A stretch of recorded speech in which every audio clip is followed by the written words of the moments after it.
तो स्वागत है आपका कॉमिक्स टाइम्स में। और आज हम शुरू कर रहे थे एक और बेहतरीन कॉमिक्स जिसका नाम है समय का स्वामी। ये इसका पहला पेज आप देख सकते हैं दोस्तों। और अभी तक आपने हमारे चैनल को सब्सक्राइब नहीं किया दोस्तों तो प्लीज़ सब्सक्राइब कर दें। चलिए शुरू करते हैं बिना समय गंवाए। सुनसान सड़क पर रात के डॉक्टर शेखर क्लब से लौट रहा था। किसी की कार खराब हो गई है। डॉक्टर शेखर की कार को आते देख इंजन पर झुका व्यक्ति सड़क के बीच आ खड़ा हुआ। रंजन को देखते ही शेखर के मन में घृणा का तूफान उठा था। दरअसल रंजन वही व्यक्ति था जिसने शेखर से उसकी प्रेमिका अंजलि को छीना था। शेखर से बेवफाई करके अंजलि ने रंजन से शादी कर ली थी। अतः उसी दिन शेखर ने निर्णय लिया था कि वह रंजन को जीवित नहीं छोड़ेगा। आज अच्छा मौका है, इसे ख़त्म कर देता हूँ। और उसने एक्सीलेटर पूरी सख्ती से दबा दिया। घिर घिर घिर धड़ाक। रंजन का शरीर सड़क पर गिरा और कार ने उसे कुचल डाला। फचाक। यह शेखर का दुर्भाग्य ही था कि उसी समय सामने से एक पुलिस जीप आ निकली। एक्सीडेंट।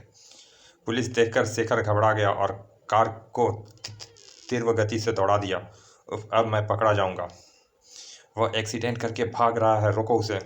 पुलिस जीप ने तुरंत ही यू टर्न लिया। चर। पलक झपकते ही पुलिस जीप ने शेखर के कार रोकने पर विवश कर दिया। चल चल। इंस्पेक्टर ने डॉक्टर शेखर को कॉलर से पकड़कर बाहर खींचा। एक इंसान को कुचलकर भाग रहा था, तुझे फांसी की सजा मिलेगी। नहीं, मुझे फांसी मत दो। दरअसल शेखर सपना देख रहा था। वह इस समय अपने बेडरूम में था। पानी पीने के बाद ही उसकी फूली हुई सांस काबू आ सकी।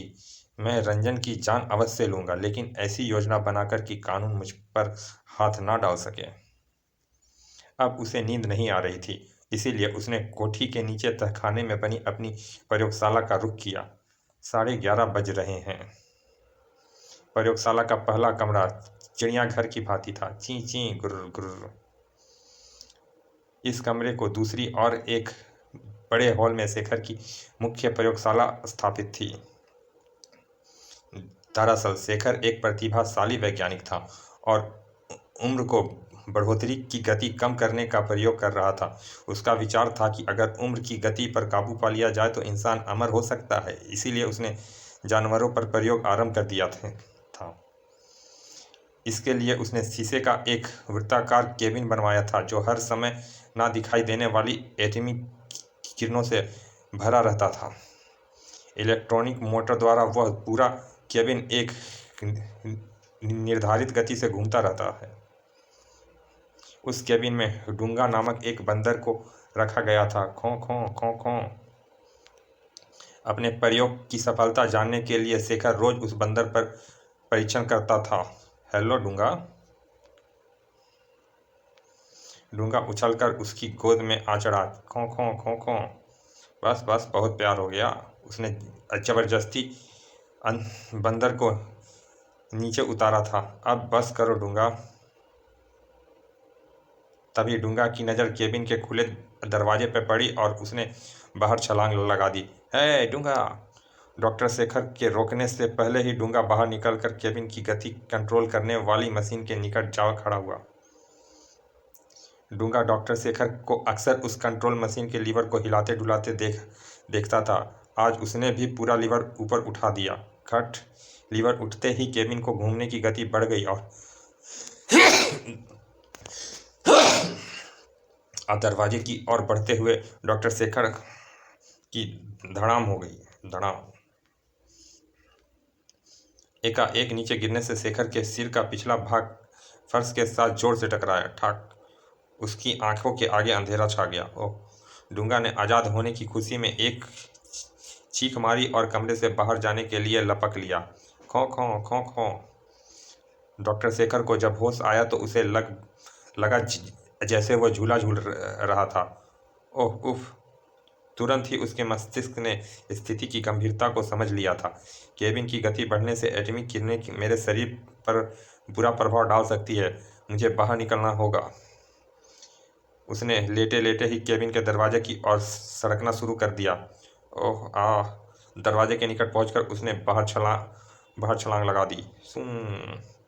गिरने से लगी चोट की परवाह ना करते हुए उसने जल्दी से उठकर कंट्रोल लीवर गिराकर घूमते केबिन को रोका। खट। फिर वह डूंगा की तलाश में दूसरे कमरे में आया। ओह, यह शैतान यहाँ है। डूंगा को पकड़कर वह भीतर ले गया और केबिन में डाल दिया। खो खो खो खो। अब मैं तेरे लिए कभी दरवाज़ा नहीं खोलूँगा। केबिन को पूर्व गति पर घूमता छोड़कर वह वहाँ से चल दिया था। ऊपर एक आश्चर्य डॉक्टर शेखर की प्रतीक्षा कर रहा था। यह आधी रात को सूरज कैसे चमक सकता है? उसने आगे बढ़कर खिड़की से झांका। यह तो दोपहर का समय है, लेकिन मैं तो रात के 11:30 बजे प्रयोगशाला में गया था। तो क्या मैं केबिन में 10-12 घंटे बेहोश रहा था? उसने रिस्ट वॉच देखी। यह तो 11:55 का समय बता रहा है। अगर इसकी तारीख नहीं बदली घड़ी चल फिर रही है, फिर यह क्या चक्कर है? स्थिति को समझने के लिए उसने घर से बाहर निकलने का फैसला किया, लेकिन दरवाजे के निकट पहुंचकर उससे आश्चर्य का एक और झटका लगा। ओह, यह तो बाहर से बंद है, जबकि घर में आने के बाद मैंने भीतर से कुंडा लगाया था। विवश होकर वह एक खिड़की से बाहर निकला और दरवाजे के सामने पहुंचा। ताला लगा है, लेकिन यह मैंने तो नहीं लगाया। ओह गॉड, आखिर यह चक्कर क्या है? वह सड़क पर आया तो एक अखबार बेचने वाला सामने से आता दिखाई दिया। आज की ताज़ा खबर, हावड़ा मेल पटरी से उतरी, 150 मरे। यह ताज़ा खबर नहीं है। हावड़ा मेल का एक्सीडेंट तो कल हुआ था।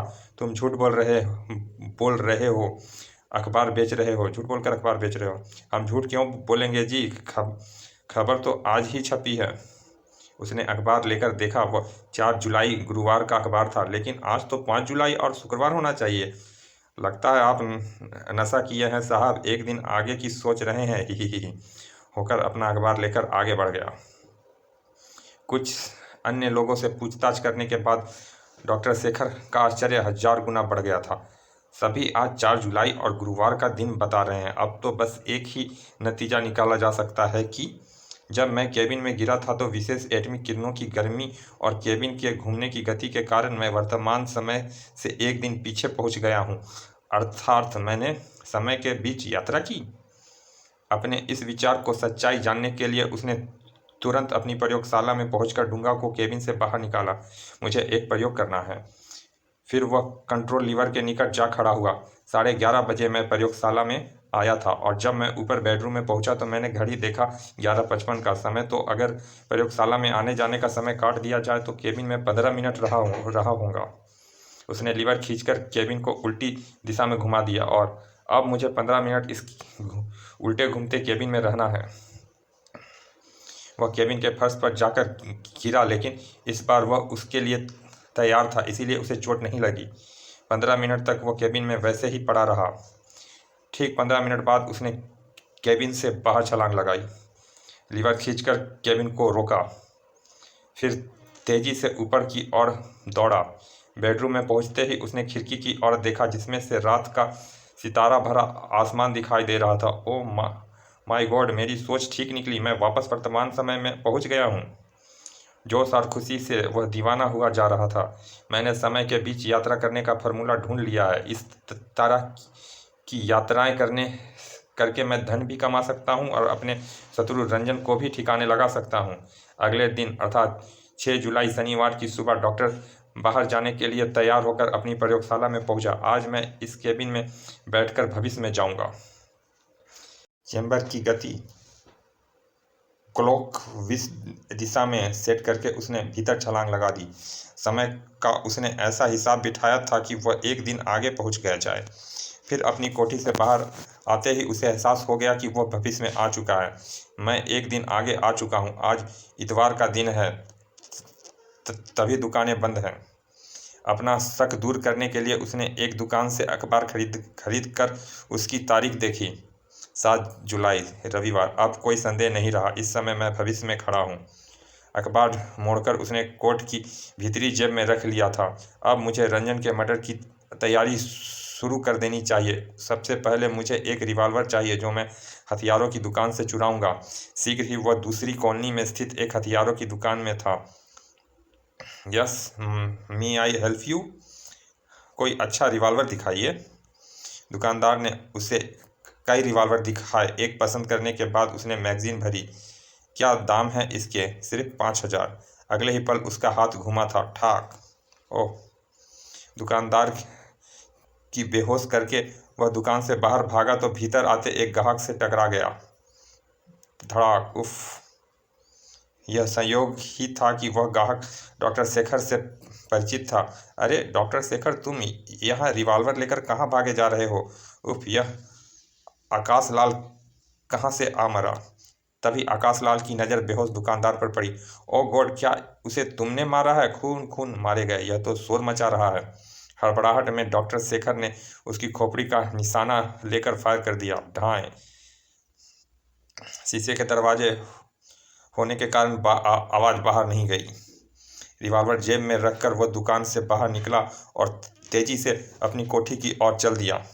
अगर भविष्य में मैं गिरफ्तार हो गया तो कभी अपने वर्तमान में नहीं पहुंच सकूंगा। आखिर वह सुरक्षित अपनी प्रयोगशाला तक पहुंच गया और टाइम चैम्बर में प्रवेश कर गया। अब कोई खतरा नहीं है। कुछ देर बाद वर्तमान में पहुंच गया। आकाशलाल का खून मैंने मजबूरी में किया है, उससे मेरी कोई दुश्मनी नहीं थी। कुछ देर सोच विचार करने के बाद उसने अलमारी से ओवरकोट निकालकर पहना। अब मैं अतीत में जाकर अपने दुश्मन को ठिकाने लगाकर आऊँगा। एक बार फिर वह टाइम चैम्बर में प्रवेश कर रहा था। हा हा हा, क्या मज़ेदार बात है। भविष्य से चुराया गया हथियार, वर्तमान का हत्यारा और अतीत में हत्या, ऐसा उलझा हुआ केस पुलिस ने कभी नहीं देखा होगा। घूमते हुए चैम्बर की दीवार से टक लगाकर वह आराम से बैठ गया था। कुछ ही देर बाद मैं एक दिन पीछे पहुंच जाऊंगा। समय बीतने के लिए उसने जेब में अखबार निकाला था, लेकिन अखबार पढ़ने में उसका मन नहीं लगा। दुश्मन को ठिकाने लगाने के बाद ही कोई दूसरा काम करूंगा।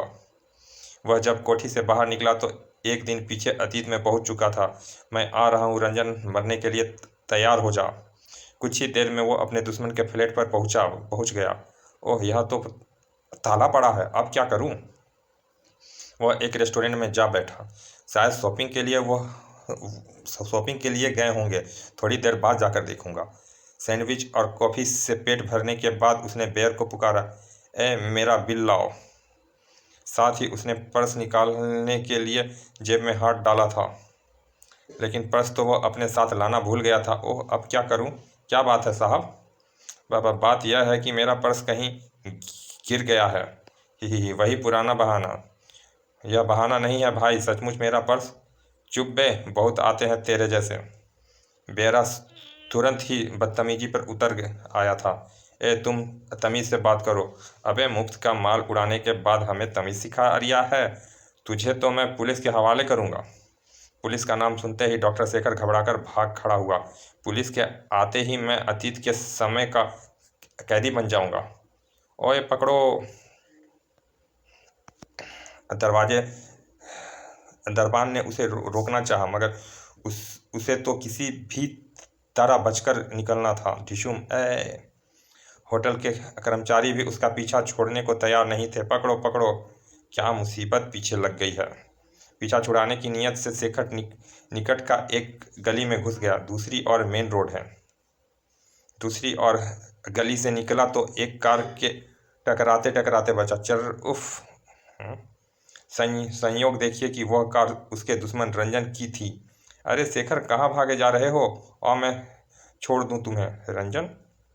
वह तुरंत ही कार में बैठ गया था। मैं आशा को उसी की सहेली के घर छोड़कर आ रहा हूँ, लेकिन तुम कहाँ भागे जा रहे थे? डॉक्टर शेखर ने तुरंत ही निर्णय कर लिया था कि उसे क्या करना है। मुझे पुराने किले जाना है। क्या तुम मुझे वहाँ छोड़ दोगे? आखिर तुम मेरी पत्नी के दोस्त हो भाई, तुम्हारी मदद तो करनी ही पड़ेगी। पुराने किले के निकट सुनसान स्थान पर उसने रंजन को कार रोकने के लिए कहा। यह एकांत में तुम क्यों आए हो? अगले ही पल डॉक्टर शेखर ने रिवॉल्वर निकाल लिया। तुझे मौत की नींद सुलाने आया हूँ रंजन। का क्या मतलब? उसने तुरंत ही फायर कर दिया। ढां। अपनी उंगलियों के निशान साफ करके उसने रिवॉल्वर रंजन की गोद में डाला और कार से बाहर निकल आया। मेरा संकल्प पूरा हुआ। कुछ ही देर बाद वह अपनी प्रयोगशाला में पहुंचकर वर्तमान में जाने की तैयारी कर रहा था। इस हत्या के लिए दुनिया का कोई भी कानून मुझे दोषी नहीं ठहरा सकता। हा हा हा हा। घूमते हुए केबिन में प्रवेश करके वह आराम से बैठ गया। इस तरह बैठने का वह अभ्यस्त हो चुका था। अब समय बिताने के लिए अखबार पढ़ा जाए। जेब से उसने वही अखबार निकाला था। उसने समय के बीच यात्रा करके एक दिन आगे जाकर खरीदा था। प्रथम पृष्ठ पर ही एक हेडलाइन देखकर वह खुश हो गया। प्रसिद्ध बिजनेसमैन रंजन कुमार की लाश उनकी कार में पाई गई। हा हा हा हा हा। फिर उसकी दृष्टि एक दूसरी खबर की हेडलाइन पर पड़ी। युवा वैज्ञानिक डॉक्टर शेखर आग में जलकर मरे। व्हाट? उसने हड़बड़ाकर पूरी खबर पढ़नी शुरू की। डॉक्टर शेखर ने अपनी कोठी के तहखाने में प्रयोगशाला बना रखी थी। आग वहीं से शुरू हुई। शायद बिजली के तारों में शॉर्ट सर्किट हुआ होगा। आग इतनी भयानक थी कि पूरी कोठी जलकर ध्वस्त हो गई। मलबे से डॉक्टर की जली हुई लाश भी बरामद हो पाई है। वह घबराकर चिल्लाया था। नहीं। अब वह आग की तपिश महसूस कर रहा था और केबिन के बाहर लपकते शोले उसका मुंह चिढ़ा रहे थे। मौत निश्चित थी, इसीलिए वह बचाव के लिए संघर्ष भी ना कर पाया। शीशे का केबिन आग की गर्मी से फट पड़ा। फटाक। समय के बीच यात्रा करके वर्तमान की आंखों में धूल झोंकने की इच्छा बहुत महंगी पड़ी थी डॉक्टर शेखर को। शायद अपनी मौत के समय को भूल गया था वो। समाप्त। चलिए दोस्तों, ये कॉमिक्स यहाँ समाप्त होती है। मिलते हैं फिर ऐसे ही किसी अच्छे से कॉमिक्स के अच्छे से भाग में। तब तक के लिए धन्यवाद। विदा। और अभी तक आपने हमारे चैनल को सब्सक्राइब नहीं किया दोस्तों तो प्लीज़ सब्सक्राइब कर दें।